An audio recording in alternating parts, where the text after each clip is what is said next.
All right, good afternoon, everyone. We're going to begin. My name is Lori Lightfoot, and I want to welcome you all here today. After a very long journey, over 4+ months, the Police Accountability Task Force today is rolling out its findings and recommendations with respect to the local policing infrastructure here in Chicago. I want to make sure that it's clear that I stand here, along with my colleagues on the task force, as representatives of literally hundreds of people who have rolled up their sleeves over these last 4 months and given of their time, their talent, and their resources to make this day possible. We all stepped into this moment because we believed that it was an historic time in Chicago, that it was important for us to take advantage of the moment into which we had been thrust, to do what we could on behalf of our city, to make a meaningful difference, to put together a blueprint for long-lasting change in the direction and the culture and the accountability of everything related to policing here in Chicago. Now, we knew in doing this work that we were not going to solve every problem. We were not going to cure every ill. But what we set out to do was to lay a blueprint for change. And we believe that we have met that challenge. We started out with a very simple mission, which is here on the screen for you, to lay the foundation for the rejuvenation of trust between the police and the communities that they serve by facing hard truths. And let me emphasize that, by facing hard truths and creating a roadmap for real and lasting transparency, respectful engagement, accountability, and change. Again, with me here are my colleagues in alphabetical order: Sergio Acosta, Maurice Clausen, Victor Dixon, Joe Ferguson, Alexa James, Sybil Madison Boyd, and Randolph Stone. We organized our work by working groups, and there were 5 broad areas in which we focused our attention: community and police relations, legal oversight and accountability, early intervention and personnel concerns, de-escalation, and coming up with a common sense video release policy. We knew, particularly given the circumstances under which we arose, that engaging the community was an important part of our process, that anything that we did would not have legitimacy unless we invited the community in to the work of the task force. And we did that on a number of different levels. As I indicated, we organized ourselves in working groups, and there were people from all over Chicago who populated those working groups. We organized community forums for all over the city, 4 different forums: South Side, West Side, Pilsen, and on the North Side.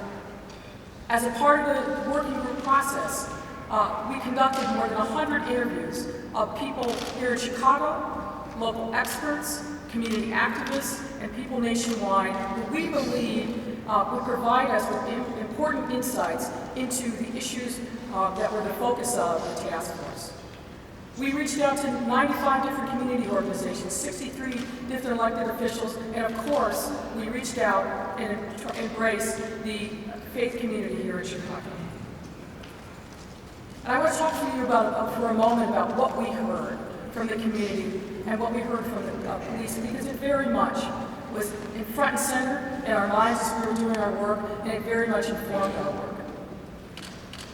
Now, you might expect me to begin by talking about the tragic shooting and death of Laquan McDonald. But in our mind, the issues of race and policing, which go hand in hand and are something that has to be talked about and addressed front and center, those issues really go back decades. To be sure, the video that depicted the death of Laquan McDonald motivated a movement, and it was a tipping point. But really, again, that conversation and that narrative about the intersection of race and police goes back decades. And one of the consistent themes that we heard from people all across the city was that they feel like the police do not respect their humanity. Many people said that they believe that the police that they encountered were fundamentally racist. Now, we know that sweeps with too broad a brush.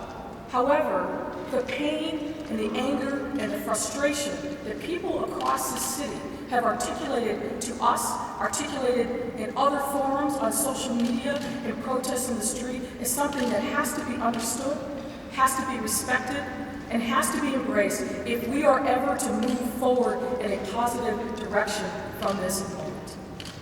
It is essential that the police department take responsibility for the way in which it's policed and the way in which it has, in many instances, alienated people of color, particularly African Americans in this city, unless it comes to a reckoning with those facts, with those perceptions in the community. They are never going to be able to move forward in a meaningful way and engage the community in a respectful partnership. We heard from young people who talked to us about the fact that over and over again, they were stopped, they were immobilized, they were handcuffs, whether they were on the street, on a squad car up against a wall, thrown into the back of a squad in handcuffs. And many times that happened without any indication of why they were being stopped. They weren't arrested, and they were let go. And if you take that experience and you multiply it out over tens of thousands of young people across the city that have that experience on a daily basis, we have a significant problem because their experience of policing without any counterbalance is that the police have no respect for them. And we run the risk of losing a generation of young people who will not have any respect for the police. But I don't want to limit my comments, and certainly we heard from people beyond the young people who are in the front lines every day of encounters with police. We heard from doctors, lawyers, teachers, other professionals, everyday folks who talked about the fact that they believed that they were fundamentally disrespected in the way that they dealt with the way in which the police dealt with them. That is a powerful, powerful narrative that resonates, I think, with all of us. And again, very much informed our work. Now, I also want to be clear that this report and our very specific findings and recommendations is not an indictment of the entire police department. We heard from, and of course we all know, many police officers from the top to the bottom who came into the job for the right reasons, continue to conduct themselves in a professional way with respect from the community and recognizing that if they give respect, they will get respect in return. But unfortunately, it only takes that one encounter. It only takes that one officer who goes in a different and wrong direction to completely change the trajectory of the narrative about how police officers conduct themselves. And one of the challenges that we lay out quite clearly in the report, which I will get to in a moment in more detail, is a culture of accountability that we believe is fundamentally lacking in the Chicago Police Department. And really that starts with the top leadership. It has to be mindful of and embracing this notion of accountability, and it has to be an intrinsic part of every aspect of policing, in everything that they do, in encounters with citizens, in the way in which they recruit, the way in which they promote, and the way in which they discharge their fundamental and important responsibility of protecting us day in and day out. I also want to say that I believe, and I think others share this view, that the relationship between the community and the police is a symbiotic relationship. When I think about this topic, I think about those people in those neighborhoods that continue to be ravaged by unacceptably high levels of crime. And I particularly think about the children in those neighborhoods who have no safe harbor, even in their homes, from the stray bullets, from the other vestiges of crime that completely shape their experience of living in the city. And they live in a way, in a manner, in a place that is fundamentally different than our own. We need the police to be able to do their job, to work for those people, for the most vulnerable of us, who need the police to come, who need their protection. But they need to do it in a way, again, that is respectful of the people and engage in constitutional policing. We heard that message over and over again from the people with which we spoke. It is a critical part of our message to the mayor and the city council and other stakeholders who will carry this message on after we leave. And we also fundamentally believe that many of the recommendations that are set forth in our report and our findings will actually make the job of policing better for those young officers who came into the job for the right reason. We make specific recommendations regarding recruitment, regarding training, regarding professional development after they leave the academy, fairness in promotion. Those are all things that hopefully will resonate with individual members of the department, and they will recognize that we are standing behind them and supporting them with these changes that we believe are absolutely fundamental and critical. But again, I want to go back to important context. This slide that you can see up here shows that from 2008 to 2015, 74% of the persons that were killed or injured by the police were African American. Now, there's a lot of caveats that with this slide, and I'm sure there were people who say, well, that number, 74%, doesn't reflect the fact that the offenders, quote unquote, oftentimes were armed. They had a gun, they had a knife, or some other kind of weapon in which they threatened the officer. And that may be true. But this disparity between what the experiences of African Americans who are victims of police-involved shooting versus Hispanics, whites, and Asians tells a compelling story that can't be answered with the caveats. It says that there is a disparity that gives corroboration and voice to the comments that we heard from members of the community. Similarly, in stop information, it shows that just in 2014, 72% of the people who were stopped by the police were African American, compared with 17% for Hispanic, 9% for the white, and 1% Asian. Now again, there are going to be people who say, well, if we look at this number, of course the police were very active in communities of color and African American neighborhoods. But again, that caveat ignores this significant disparity. And let me share with you these two slides. The 18th district on the near north side, the 19th district on Town Hall. In those neighborhoods that are encompassed by those two districts, African Americans are a small percentage of the population. But if you look at the blue, what their numbers are in terms of the stops that are made in those neighborhoods significantly dwarfs the population. So the point here, folks, is that something is going on in our city with policing. What we heard from people all across the city is they felt like they didn't even have a claim to the geography in front of their house, on their street, or their neighborhood.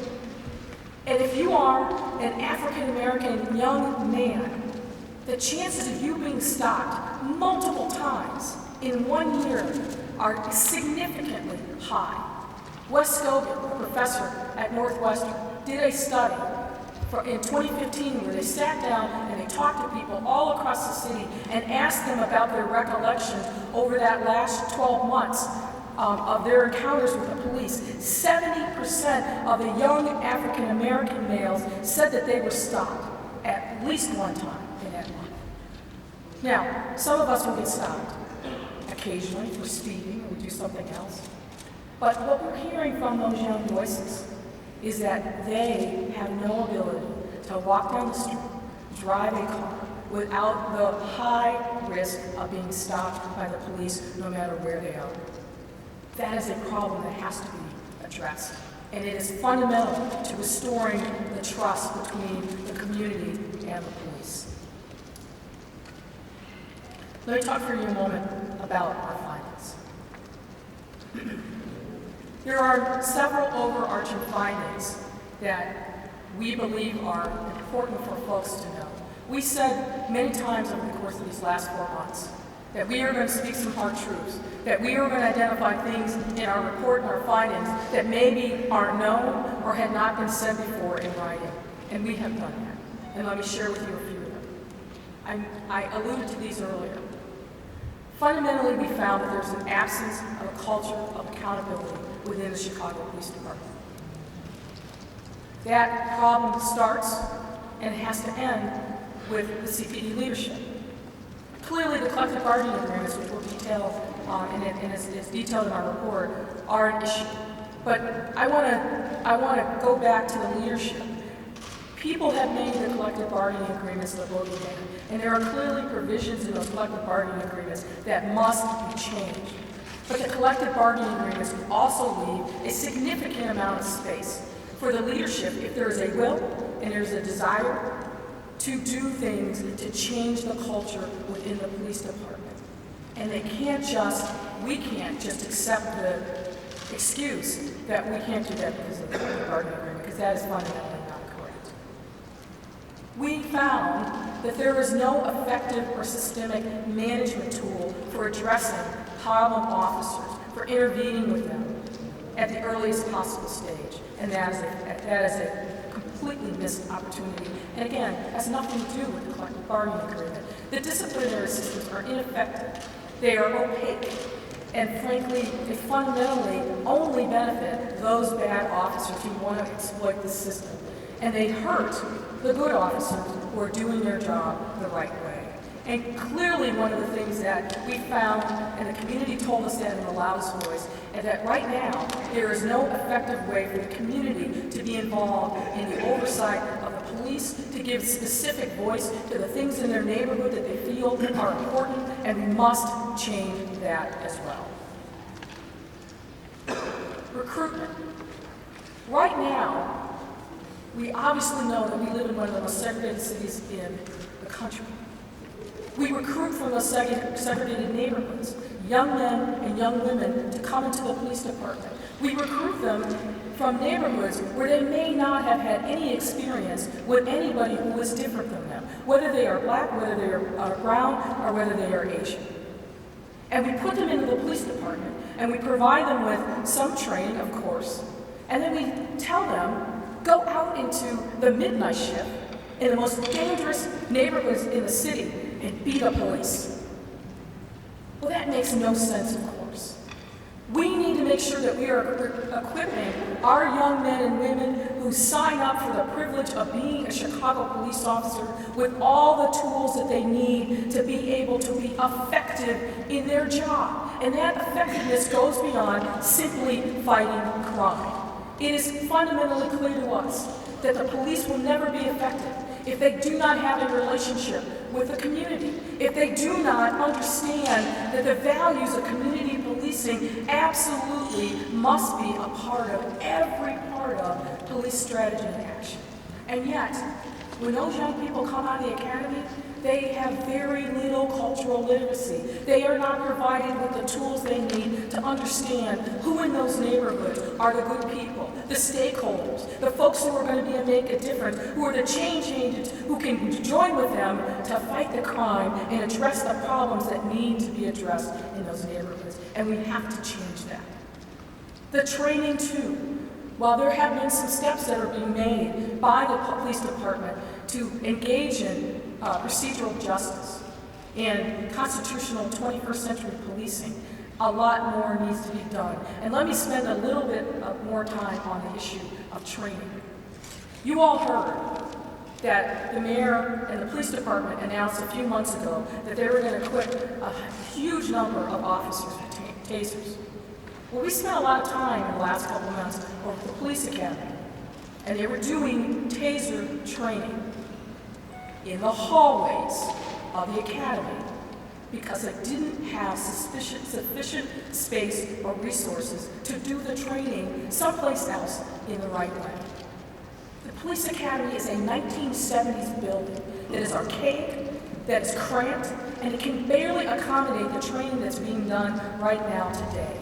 As you will see from our recommendations, we require and urge that lots of additional training need to be done, but it cannot be met with the physical limitations of the current police academy, and it cannot be met with the current budget for training. And beyond that, we have to make sure and be smart about thinking strategically about the way that we deploy our training resources. Again, we don't have to reinvent the wheel. Cities all over the country are doing this, and I'll name one example. San Diego is probably cutting edge, first in class, in the way in which they think about strategically about their training. They have an annual strategic planning initiative every year to focus on training, figure out what the needs are, and then they execute. But in Chicago, once you leave the academy as a police officer, and you spend 30 plus years on the job, you may not have any other mandatory training for the rest of your career beyond the 30 bullets that you have to shoot once a year into a paper target to qualify for firearms. That is shameful. It has to change. Policing priorities. We know that the summer months are coming. We know that violence is up and moving our neighborhoods. But we have to be smarter about the way in which we focus our priorities in fighting crimes. The ends do not justify the means. I spoke earlier, you'll hear me say again, every single encounter between a police officer and a citizen is a moment of difference and change. And if that moment is laced with vulgarity, racially charged language, or physical conduct, it can have a corrosive effect long after the officer leaves that citizen to chase the next call. We have to, and I know we can, police in a way that is respectful of individual rights, that is consistent with the Constitution and the laws of the state. And don't let anybody tell you, we can't really fight crime. We can't address what's going on in those neighborhoods unless we do it in a way that disregards people's basic humanity. Again, cities all over the country have faced this challenge, and they have met the challenge and come out on the other side. And they are doing for their citizens what we need to be doing here in Chicago, and that is policing the right way, respectful engagement with the community, respect for rights and the Constitution. And that has to be the core value and priority of the police department as we rise up to meet the challenges of what's going on in these neighborhoods to protect kids and families from the ravages of crime. These issues do impact all of us. Even if we're not in those neighborhoods, even if we're not being regularly stopped by the police, all of us have a role to play. It affects all of us, and we all have to demand and expect better from ourselves, from individual officers, and from the leadership. And that's why we have called for fundamental reforms. Let me now call on Randolph Stone to talk for a moment about the findings related to community and police relations. Thank you, Lori. So the Community Relations Work Group was composed of about 20 members, all volunteers, all residents of the Chicago area. And we looked at the largest working group among the 5 working groups in the task force. Sybil Madison-Ward and Victor Dixon were also co-chairs of that working group. And we looked at 5 basic issues. We looked at addressing racism, we looked at training, as Lori mentioned, we looked at accountability and transparency, which we talked about, we looked at human and civil rights, and we looked at community policing. And some of the findings that are on the slide illustrate what we found. First, a lack of acknowledgement of the history of race as it relates to policing here in Chicago. And we kind of outlined some of that in the report, as you will see. We looked at some of the issues today concerning race and racial bias as it relates to policing in our city today. And we looked at particularly some of what we found were the poor relations between the police and the youth in our city. And hopefully some of our recommendations regarding the training will help alleviate that situation. And finally, we looked at community police relations in the community policing context. What does it mean? What should it mean? Is it something that should be put off in the corner, or should it be a philosophy that infects the entire police department in terms of how to rebuild and build trust between the community and the police? And those were just some of the brief findings that we have made so far, and we'll be happy to talk more about our recommendations. Thank you. Next, I'm going to call on Royce Clausen from the MacArthur Foundation to talk about our findings regarding legal oversight. So, like Randolph said, I chaired an organization or a body that had about 10 to 12 members that looked at the legal structure of oversight and accountability within the Chicago Police Department and the larger, broader city of Chicago. We have five main findings. The first is the oversight structure is fundamentally ineffective. From March 11th to September 2015, only 2% of allegations resulted in actual discipline after what was effectively a very long, multi-year process. The structure itself is identified by silos with a lack of ability for any one organization or one individual to oversee the entire system to understand the patterns and practices that occur, as well as trends, or understanding fully how the pieces interrelate to each other. There's also a stunning lack of transparency. It's difficult for individuals, citizens, to find out what's going on with their complaints and to understand how the structures work together. Second, the Independent Police Review Authority is a broken model. Now, I want to set aside here for a moment and mention that the current administration, headed by Sharon Farrelly, in the opinion of many of us in the task force, is doing an incredible job trying to fix the office. But unfortunately, what we've heard from both members of the community as well as the facts as we look inside the office, the model itself is broken. There are challenges in standardizing penalties. For several years, the office has failed to adopt a discipline matrix to create standard penalties for officers. There's a concerning indication of bias, and again, it's similar to other parts of the structure, there is a lack of transparency. Third, as Lori mentioned, collective bargaining agreements with police unions significantly hinder accountability. And let me be clear here, we state in our report, we do believe that the collective bargaining agreements themselves help institutionalize the code of silence. There are many parts of the collective bargaining agreements that do not meet with national standards and should be changed because they don't meet with state law, comport with state law. Whether that be the allowance of anonymous complaints, which have been allowed by consent decrees both in Cincinnati and New Orleans, to the troubling requirement to destroy complaint histories after 5 years, which conflicts with state law. Fourth, we found a discipline system that's slow, fails to be standardized, and is often insufficient. And two examples here that are problematic, both the arbitration system and command channel review. Fifth, and this I think is something that the community should consider as well as the city, is that the current system benefits bad officers at the expense of both good officers and citizens. In other words, the structure doesn't work for the best officers and doesn't work for citizenry as a whole. A few statistics. 74% of police officers in a survey conducted by West Hogan found that they were concerned with being penalized for just making honest mistakes, whereas 64% of citizens believed that there was an institutionalization of the code of silence and a failure to address misconduct. So both citizens and police have concerns about the structure. And whereas we know that only 2% of complaints lead to discipline, return to the next screen, only 1% of complaints sent to the Independent Police Review Authority lead to exoneration for officers.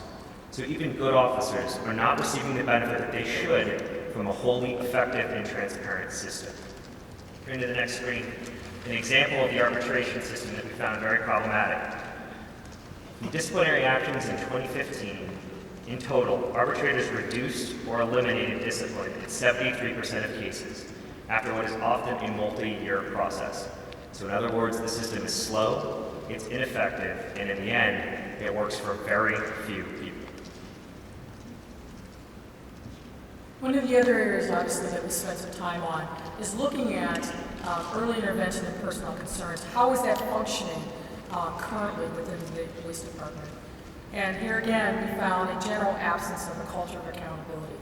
There's a lack of ownership of this issue at the top of CPD leadership. Too many officers exhibit misconduct repeatedly without any meaningful intervention. There is information that is coming in to CPD from a number of different inputs: lawsuits, settlements and judgments, citizens' complaints, missing court, and a whole lot of other what we would call red flags or triggers. But nobody owns that information. Information is not being pushed out in a way that supervisors can access it, can do something about it, and they're not getting any training or definition around what they should be doing to right the ship when it comes to problem officers. Fundamentally, supervisors aren't selected on the basis of criteria that they could be good managers, that they can manage the health and well-being of the people that they take responsibility for. What we're saying here, folks, is the police department's most important asset is its people. And yet, what we found over and over again, whether it's looking at early intervention, whether it's looking at training, other investments in resources, is that the Chicago Police Department is way behind other police departments across the country in investing in and protecting that most valuable asset by doing things that need to be done to make sure that every single individual officer understands what his job is doing his job in a way that's consistent with the law, and that where there is a problem, because let's face it, being a police officer is a very difficult and dangerous job. They suffer trauma every day from the things that they see. We have a responsibility to protect those folks. We have a responsibility to make sure that they are fit for duty to do their job. And yet, the tools that are available, this is not rocket science. They're not being utilized by the Chicago Police Department. And we lay out very specific examples of how they have missed the opportunity. But let me focus on a few. You have seen and read in the newspapers about the significant amount of money that's spent every single year in settlements and judgments against the Chicago Police Department as a result of civil rights litigation that has been brought here. We have found that on a year-in, year-in basis, Chicago has somewhere between 300 and 400 pending cases in the civil rights sphere alone. This number dwarfs other jurisdictions across the country. You would think that this would be a sign of urgency, a call for action. But what we found is exactly the opposite. No one is taking responsibility for the fact that these cases get filed, there's no follow-up on what's happening. If there's a credibility finding against a police officer, either in criminal court or in civil court, most times nothing happens. Same thing with citizen complaints.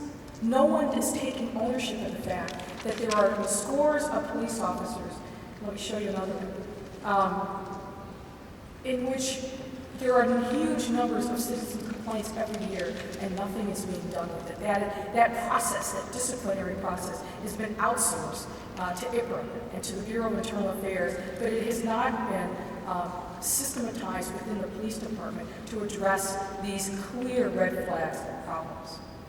Behavioral intervention and personnel concerns are two intervention programs that the police department has had for 20 plus years. These are supposed to be the cornerstone of the department's efforts to correct what is broken. But as you see from these numbers, going back to 2007, there has been a precipitous drop in the number of police officers that are actually enrolled in these formal intervention programs. Now, I don't think anybody in this audience looking at these numbers for 2015 to show that there were only 13 people that were enrolled in behavioral intervention and personal concern combined would say that somebody's doing their job, particularly not when you look at other numbers that show, again, lawsuits, CRs, huge numbers of red flags, and yet next to nothing is being done. One thing that we do know that I want to call your attention to is some years ago the department instituted what's called a dashboard for supervisors. And it is a tool that pops up in their inbox that they can access, has red, green, and yellow lights when they have problem officers. But unfortunately, the supervisors haven't been trained on how to use it. There's no requirement that they actually use it. There's no accountability there. And for most of 2016, that dashboard system hasn't been operational. Something is going wrong and needs to be fixed. Alexa James, can you talk to us a little bit about the findings on de-escalation? Thanks, Lori. Good afternoon, everyone. Many of my colleagues today have discussed the fact that the police are responding to all of the social ills in the community. Our work group composed of 6 people focused on de-escalation and how are we best supporting the officer who is intervening with somebody in crisis, and how are we keeping the individual safe. And a lot of our findings reflected the tragedy that is our current mental health system, and how officers have all of a sudden become very responsible for a population in great need. No other public health issue requires the police's intervention. And so what we're seeing is people who are experiencing crisis are so often relying on the police officers. And do our officers have the right training to support people in crisis in a way that keeps them safe and keeps the individual safe? And what we're finding is no. Only 15% of the Chicago Police Department are crisis intervention team trained, which is a 40-hour curriculum that not necessarily everybody needs to go through, but we do need to make sure that our districts and our watches are saturated with enough officers to support the demand. If you look on a heat map, so if you look on a heat map of our city and see how many calls come through 911, you're going to see certain communities with higher levels of mental health calls. Are those districts staffed appropriately? And the answer is we really don't know yet. We haven't done a personnel assessment to make sure that those communities have enough officers with this training. But certainly officers all need to have a basic level of training. Policing is complicated, and a major part of policing is 911 and receiving the call and receiving as much information as the call taker can get to give to the officer. And we see tragic cases where the officer didn't have the information that they needed. So why are people not coding a call the right way on the front end? Why are community members not empowered to say, my loved one is struggling with substance abuse, mental illness, intellectual disability, and they need the correct officer to come and support them? And why is 911 not asking those questions? And through our findings, we discovered that 911 operators have very limited training in assessing a mental health situation over the phone and dealing with somebody in distress, and they are not asking probing questions to find out if it is mental health related. And I'll give you an example. There's about 5 million calls that come through Chicago's 911 system every year. Half of them are dispatched. Only 25,000 were coded as mental health. And some people may think that's a really high number. But it isn't. LAPD gets 55,000 mental health calls a year. 3 to 10% of police encounters are with somebody who has a mental illness. That's not even close to that statistic. So we need to make sure that we're data collecting more on the front end. And even once an officer is able to de-escalate somebody and try to bring them to the care that they need, there's nowhere for them to go. Currently, the only opportunity for people are Cook County Jail, lockup, or emergency departments. And it's a very, very costly option. And what we hear from officers is they're increasingly more frustrated as they bring people to the emergency department and an hour later see them back in their beat. Thank you. One other thing that I want to add on de-escalation too is we were very mindful of the fact that any encounter can escalate if it's not handled properly. So we spent some time in the report also talking about, beyond the specifics related to CIT training, that kind of training and others really needs to be populated through the entire police department to make sure that those officers who are dealing with difficult situations on the street understand how to handle them and don't themselves add to escalating a circumstance that doesn't have to get out of hand and would result in the use of force. Now let me take you through some of our key findings. There are over 100 findings that we made in our report, but these are, I think, some of the ones that we believe are most important, and were structured for today's presentation around some specific themes. And the first of which is, how are we empowering people? We are advocating for the creation of community safety oversight.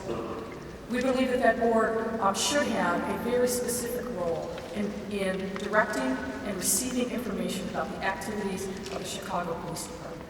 We are also calling for the implementation of a citywide reconciliation process. This is a process that has been engaged in other cities across the country, and we think the time is now for Chicago.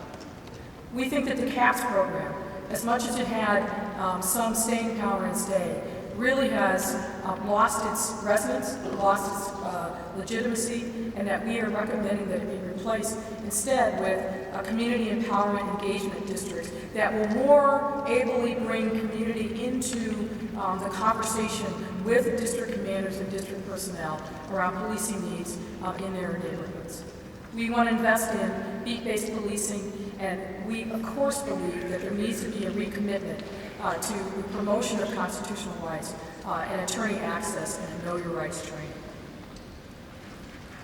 As you heard, we believe that, unfortunately, despite the best efforts of a new administration and Sharon Fairley, that the brand of IPRA has lost its ability to have legitimacy for the people. And we are recommending that it be replaced with a new civilian agency that has expanded powers, expanded resources, and has the ability to truly be independent from the police department. We are also advocating for the creation of an Inspector General for Public Safety. One of the things that is fundamentally missing in Chicago, that again other cities have embraced as a necessary element to maintain the legitimacy and accountability of policing, is to have somebody who watches over and audits and polices the police. And that person doesn't exist now. So we are recommending the creation of a new position, the Inspector General for Public Safety, that would be housed in the current Inspector General's office and have a broad discretion to conduct audits of the police department, of IPRA, and any other organization that feeds into the local law enforcement infrastructure. In order to make sure that people believe and have credibility with the police department and aid in transparency, we recommend that all disciplinary information be available online. We are, not surprisingly, recommending that the police department create an early intervention system which helps to identify problem officers before they go off the rails. I'm pleased to report that the department has started in early stages of that conversation with the Chicago Crime Lab, but they need to do more, and until that system is up and running, we recommend very specific things that they ought to do today to identify the problem officers, do an assessment of fitness for duty, and if not, manage them out of the department. And we released earlier in February a common sense video release policy that we believe strikes the right balance between the public's right to know what happened whenever there's a police-involved shooting or death in custody, with the need not to compromise the integrity of investigations, whether they be civil or criminal.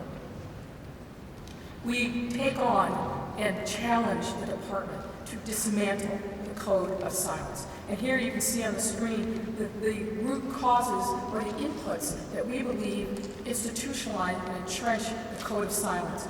The collective bargaining agreement, command channel review.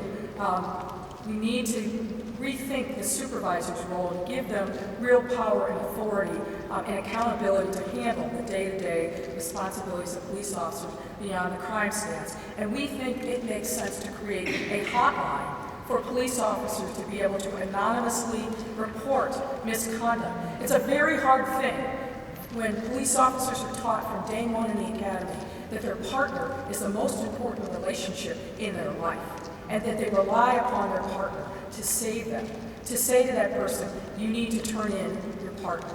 But we want to create a safe space when officers see that some other officer is doing things the wrong way, that compromises them, that compromises a member of the community, that they can report that activity without fear of retaliation or reprisals.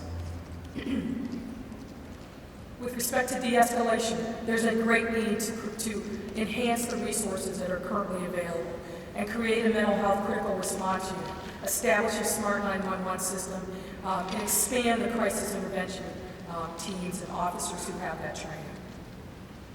We are calling for the creation of a deputy chief within the police department for diversity and inclusion.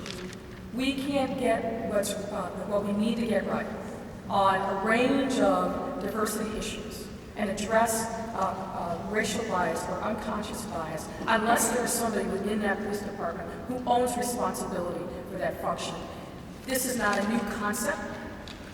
Many corporations have it, many not-for-profits have it, and we believe that if Chicago embraces this concept, it will be the first major police department in the country that has such a position, and we think it is absolutely fundamentally necessary.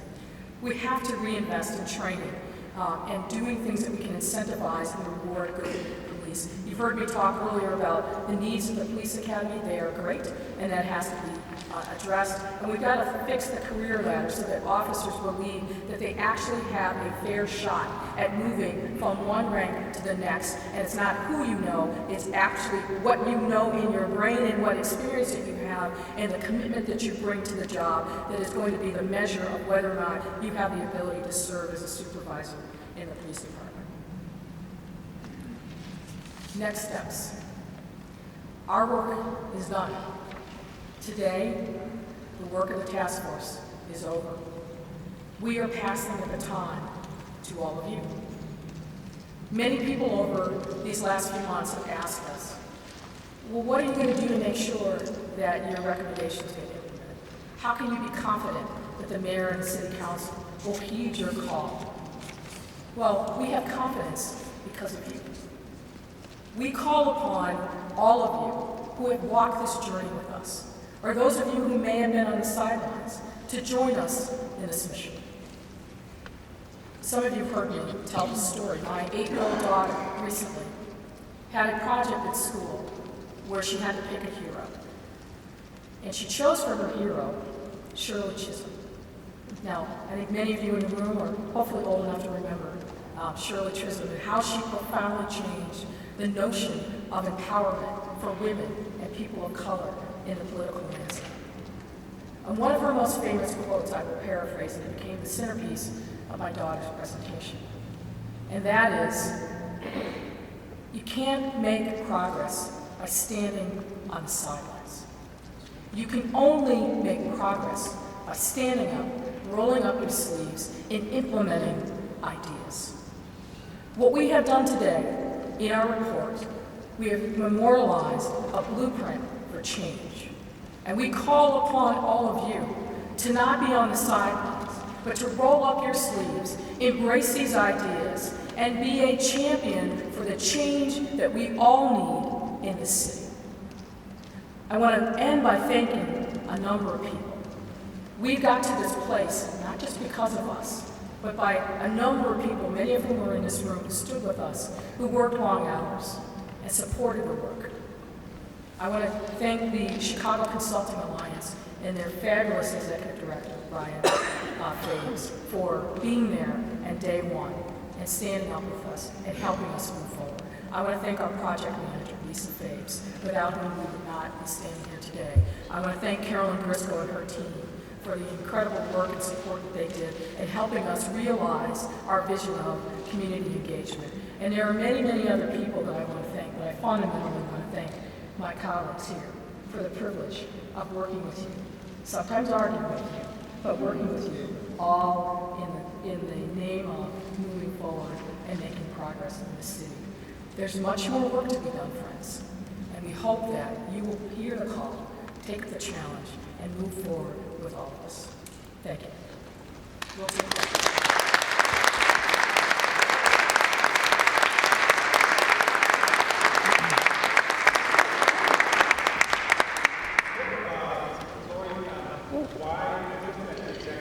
You're going to have to speak up a little bit. There's an echo in this room. I was looking at the executive summary published in the Tribune, and I have not had a chance to pour over it.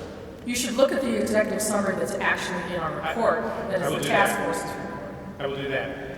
I searched and I eyeballed the one published yesterday, and I didn't find a single mention of the police board. Why is that not included? There's a whole section on the police board if you actually read our Okay, why report. replace SIPRA and not the police board, I guess is the question. So I think here's what we determined about that. There are a lot of questions about the legitimacy of everything in our work. Anything, frankly, that's been touched by the mayor, there are people out there who believe that we don't have legitimacy. You'll see, and it's deep in the report, there's a section on the police board. I think the findings of my colleagues who were very gracious were that we're actually, particularly under the recent leadership change, trying to move things in the right direction. There are clearly things that we can do better, but frankly, a lot of that is managing the inputs of our record. The criticism of the police board before I took over as president is that the police board disagreed with the recommendations of the superintendent way more than it should. But in my mind, that really oversimplified the issues. The police board takes the cases as it comes. And sometimes those cases are well put together, sometimes they are not. So I have been working very hard since August, when I took over as president of the police board, to make sure that people were bringing cases to us that were worthy of our consideration, that they were well researched, that the witnesses still said what they said, that the charges matched up with the evidence, and that the advocacy before the police board was as good as it possibly could be, so that we could make the tough decisions that we made. And I think if you look at the track record of the police board since August, I think we have met that challenge head on. Other questions? Yes, sir. Well, let me say first and foremost, thank you. Thank you all for your work and for your candor and your report. This is well beyond what we would have ever expected. Absolutely. Come out of this, and it is, that's all. It is well beyond what we would have ever expected to have come out, and it's refreshing to know that this kind of work has gone in, and given all the time and energy and effort and acrimony that came towards your community, towards your committee from the various communities. I don't think anyone ever expected that it would come out in this way. So thank you all so much from the depths of my heart for everyone in the city of Chicago and the nation of the United States for the work that you've done. Thank you very much. You mentioned that the next steps, which is truly important, are on us. But as you all have thought about what all these things are, we're hearing them now for the first time. Can you be more specific about what it is that we can do to help move this process forward? When you have an opportunity to take a look at specific recommendations, we are very clear on who owns responsibility for any particular recommendation. So you'll see things in the report like the city should, the CPD should, the city council should. So we tried to be as specific as we possibly could to really empower people to know who the stakeholders were, who they could go to lobby for change. So again, it is laid out in our report, but a lot of the things that we are suggesting, really the responsibility lies with the mayor and the city council to take responsibility for both talking about these issues. Look, there are some things, for example, the citizen board. We think it's important for that board to be stood up, but we think there's a lot of different voices and considerations that need to be made before the final entity takes shape. So we have been very clear in saying, here's the different options for populating that board, here's what we think ought to happen in terms of the selection, and who should be involved. So the depth of the next steps and who owns it is really embedded into each of the individual recommendations. Yes, sir. Lori, in the executive summary, you stated the FOP contract turned the code of silence into official city policy, effectively, and that it makes it easier for officers to lie. Specifically, what portions of the contract do you think are most objectionable and present the biggest hurdles for effective investigation? I'll start and I'll pitch the question. I'll pitch the question now. Well, I think we identify a number of clauses, but if you're looking for the ones that are probably most problematic, first of all, I'd start with the disallowance of anonymous complaints. So allowing the system to be able to consider those complaints that may have validity, but which the people who are complaining about it are concerned about their own safety. The point about institutionalization of lying, there is a clause that indicates that an officer has the ability to amend a statement within 24 hours of making that statement if they haven't been presented with the video. We can't find a good reason for why that would actually exist. We also believe the affidavit clause has major concerns. And then, of course, the complaint destruction requirement. Those would probably be the four that I would identify, but there's also another series of clauses that we list within the report. I'll go here. Yes, ma'am. 4:15 today. Yes. By the Department of Justice, at the same time that your work was being done, may or may not align or come out with the same recommendations that you had. But they will have a consent decree at the end of it that will be enforceable. How will we determine which of these or all of these go together to make changes? It seems like it's going to be very difficult. I don't actually think it will be difficult. Obviously, the Department of Justice is very well aware of the fact that the task force exists, that the task force went forward, and frankly, some of the areas which we took on were specifically at their request. So our hope is that they will read our report, and I'm confident that they will, and that frankly it will align with a lot of the things that they're looking at. And I know that they will. A lot of the data requests and other things that we were looking at were things that were also requested by the Department of Justice now. But also keep in mind, they are also looking in a much deeper way at the whole issue of use of force and whether or not there's a pattern or practice of unconstitutional policing. But I think the things that we are suggesting can certainly harmonize with whatever will come out at the end of the day in the findings letter from the Department of Justice. One thing is clear, we can't wait to make these changes, nor do we need to make these changes before the Department of Justice finishes its work. The Chicago Police Department is the largest police department that the Department of Justice has ever investigated, ever. And so their normal trajectory is 18 months or longer just to get to the finding stage, and then sometime thereafter before they negotiate and come to terms with either a consent decree or a settlement on behalf of the municipality. Citizens can't wait that long. And there's no reason for that to happen. I think what we hopefully have set a realistic and achievable set of recommendations for the police department, for IPRA, for the mayor, for the city council to embrace and embrace now. There's no need to wait on the Department of Justice. Back there. Lori, how confident are you? Can somebody get her a microphone?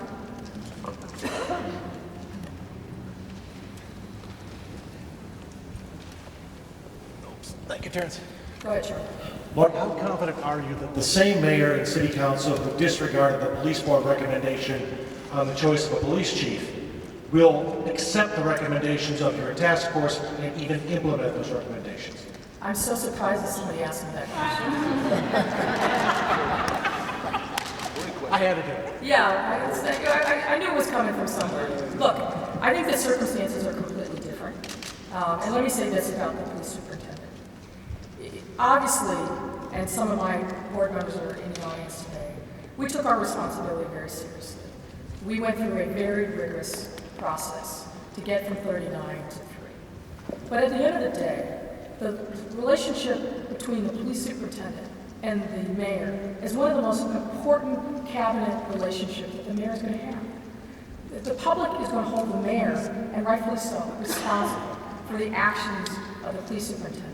And my personal belief, and I think that belief is shared by many, if not all, of my fellow board members, is the mayor should have his pick. Now, we can all talk about what the process was. We can all talk about what our reaction to that was. But at the end of the day, what we need to do is have permanent leadership for the police department and move forward. And Eddie Johnson got confirmed today. God bless Eddie Johnson.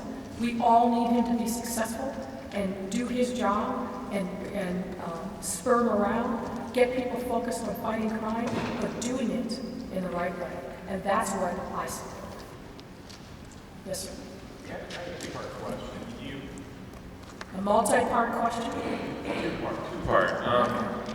You talked about having a replacement agency for IPRA. I'm curious, with more power. What additional powers should they be, and should they be retroactive to go back in the cases that was handled? The other piece, was there information, was there data, were there people you needed to talk to do this work that you weren't able to get? Is there information that you had sought and weren't able to get to compile the recommendations today? Well, let me take the last part of your question, and then I'll pitch the first part to some of my other colleagues. No, look, we were on a sprint from December 1st or 2nd on, and we knew that there was we knew that we had to engage in our work with a seriousness and purpose, and my colleagues will attest that we were all driven to make sure that the recommendations and findings were well sourced, that we understood completely what the current landscape was inside the police department, that we spent the time that was necessary to understand best practices across the country. If you look at the list of interviews, and we could provide an index of those in the report, and the requests that we made for data and information, and which we got from a number of different sources and not simply the police department, I think we all were very satisfied with our ability to access information. Now, the lawyer in me says, yeah, of course we want more time. But the reality is, I think we did our job, and we did our job well, and if we weren't comfortable that we had a handle on an issue, you're not going to see that in the report. Now you asked about the new org, I'll call it, replacing IPRA, and I will pass the baton to Mr. Clausen. So when we looked nationally at best practices, both for the Inspector General, the Citizen Oversight Body, and then of course updates through the new CPIA, we found a series of things we thought that could be improved in IPRA, beyond just brand improvement in terms of gaining back the trust of the citizens. So first we looked at expanding jurisdiction to include some more search and seizure issues, a little bit broader mandate of some of the citizen complaints that would come to this body rather than BIA. Second, we looked to standardize the mediation process. So far, the mediation process within IPRA did not have a standard. Third, we looked at adopting a finite and publicly approved discipline matrix to standardize penalties. And then I think this is really important as well, as we've looked to suggest and to recommend that the financial resources that are applied to IPRA, or the new IPRA, which is called CPIA, be fixed as a relationship to the CPD budget. So that best practices in this country indicate that there should be some comparison, because the number of people investigating the cases should compare to the number of officers that are out on the street. And lastly, we recommend a new manner of appointing the new chief administrator that will involve a citizen oversight board, so engaging the citizens and having a role in appointing the new citizen and the new administrator.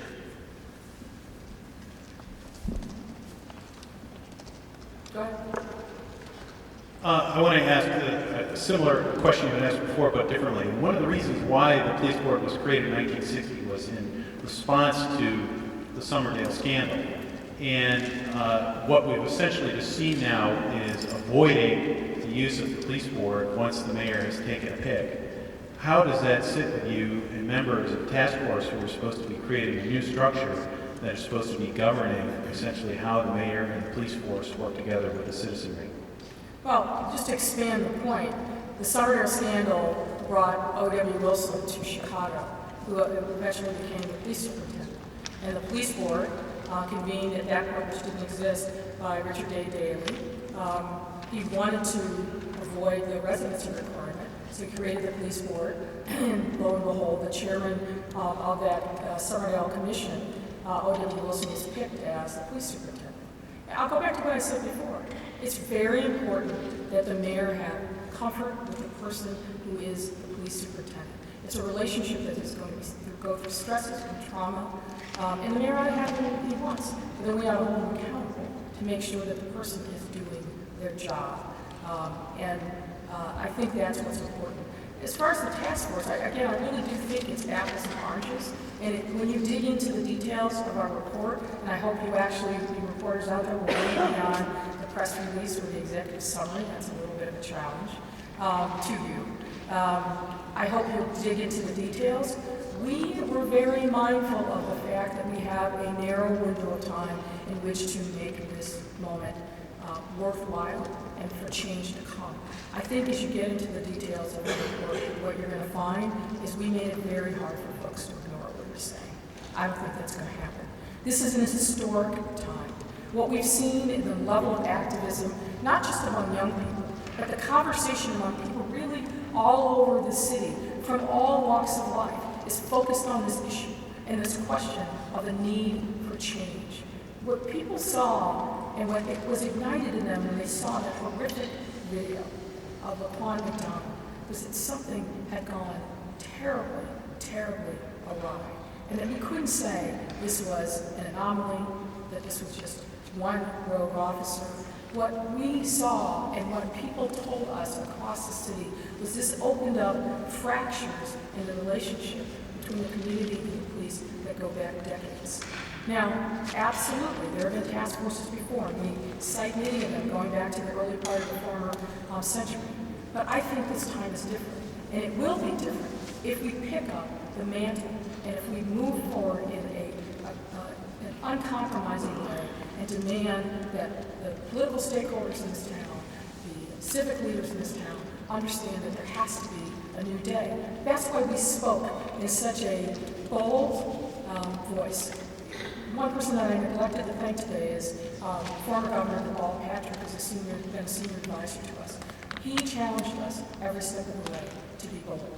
And I hope that you, when you read the report, believe that we answered his call to be bold, and I think we have. Yes, ma'am? Speak out loud if you'd like. Can you just stand up then? Clemens Square, there's been a lot of reporting about people being arrested without access to counsel, being interrogated, being there for hours, their families not being able to find them for possibly days. What did your task force find? Every time that we asked the police department, every time that we asked the mayor's office, the answer is the same, is that all of those allegations are made up, they're wrong, and the people who've been saying them are not credible. What did you find? Randolph, you want to take that one? Great question. So when you read the report, you'll see that there's a section in our working group, Community Relations, that deals with protecting human and civil rights. And we made several findings and several very specific recommendations regarding what we think the police should do in terms of providing counsel to people who are arrested, who can't afford to hire counsel, in terms of posting, complying with the law, in terms of posting the requirement of providing counsel to people in police stations. We also went a little further than that and recommended that the citizens of Chicago, children and young adults, be trained in the Know Your Rights, so that as part of their educational process, people know what their rights are when they're detained and arrested by the police. So I think you'll find in our report that we made some very specific recommendations to deal precisely with the point that you raised. All right, we'll take a couple more questions. Yes, sir.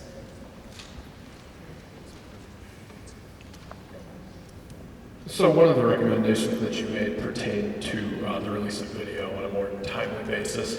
City Hall immediately adopted that recommendation, and then as we've seen reports come out after that, didn't make it retroactive, and its commitment to actually enforcing that appears somewhat limited as of now, at least on a retroactive basis. So I'm wondering what gives you confidence that any of these recommendations will be adopted? What about the administration gives you confidence that your work is going to have any effect?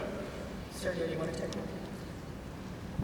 Well, with specific regard to the video release, we have been in contact with the law department as recently as I think 4 or 5 days ago. We've been assured that they are on track, that it has been a very big undertaking for them, but we've been assured that the task force and the public will be pleased with the outcome, and it will be applied retroactively to previous cases that were pending. As far as a timeline, when they're going to get that out, I just refer you to the law department on that. And Lori, maybe you can address a larger question of what confidence we have that any of the other recommendations are going to be adopted. Well, let me say, we saw those 10 reports, and we immediately contacted the law department and said, what's going on? So those are the kind of things that I think all of us as citizens have to continue to do. We've made a series of very broad recommendations. I hope that the mayor and his team and the members of the city council take the time that they need to actually read the report detail by detail, because the recommendations aren't to be taken in isolation. They really kind of fit together as a matrix. It's not quite like a Rubik's Cube, but we wanted to make sure that we were accounting for a lot of different nuances to these policy changes. So they need to be kind of thought about and taken into consideration as a group in many instances. So again, the proof will be in the pudding. This is a day of reckoning for all of us. And we will be looking at, and we called upon the Inspector General to make a report out in early fall as to where things stand. So again, whether individually or collectively, our hope is that people will keep demanding for change. There are people represented in this audience, the Urban Leagues here, and Better Government Associations here. We've reached out to a number of different, what I'll call good government groups, and a number of different activists to make sure that they were on top of, aware of, and mindful of the very specific recommendations for the very purpose of making sure that people of goodwill keep advancing this cause. And that's the only thing that's going to make a difference. So our confidence is in you, our confidence is in ourselves, our confidence is in our sense of urgency that we as citizens have to have around these issues. Lori, can I add a comment to that? one of the things that probably was most disturbing for me listening to the people in forums was for people to repeatedly say that they had no confidence, not only in the task force, but no confidence in the leadership of the city and the police department to implement changes. And they would say that they believe that the only way anything would change is if some higher power, external power, forces things to happen. The Justice Department. You know, I would hope that all of us would say to our leaders, you know, beyond your oath that you've taken to uphold constitutional rights, and beyond your oath that you've taken to serve and protect, we are friends, we're family members, we're co-workers, we're fellow Chicagoans. Do you care about the people in the city? Do you care enough to just do it because we care about the people here? It would be a travesty to find that the only reason the change occurred was because somebody from the outside forced it to happen. That would be a travesty. It would break our heart to know that our leaders would only make changes because someone outside the city of Chicago made them do. We have an opportunity right now to send a message to the people in Chicago that everybody matters. Everybody matters. And we'll make these changes because these are our fellow Chicagoans, not because somebody forced us to do it. Well said. So, thank you all. The conversation will continue.